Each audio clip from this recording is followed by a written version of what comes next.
immunity protection. Those caveats include that the analysis was conducted prior to the spread of Omicron, before booster doses were widely implemented, and that we don't know how severe those prior cases of infection were in those who did get the virus.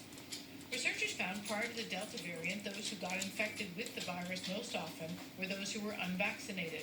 But when Delta came around, it does appear from this research conducted in New York and California, those who had a previous infection were better protected than those who only had a vaccine. No question about it. If you've had COVID-19, there's protection there. But Dr. Thomas Lamar told me after caring for patients for nearly 2 years at Ohio's Christ Hospital Health Network, he's seen what this study also found. The group that appears to be the most immune are those who have had COVID-19 and have been vaccinated. Because the vaccines were closely matched to the early strains of the virus prior to Delta, when compared to the unvaccinated, those who only got a vaccine had about a 19-fold lower rate of infection. If you got the vaccine with prior infection, you had about a 9-fold lower rate. No vaccine with prior infection had about an 8-fold lower rate. Now watch the switch with the Delta variant. Only a vaccine, up to a 6-fold lower rate.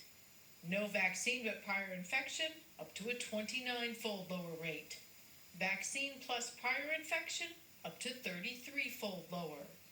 What to know about all this, however? The problem with natural immunity is that you have to get sick to get there, and COVID-19 is essentially unpredictable.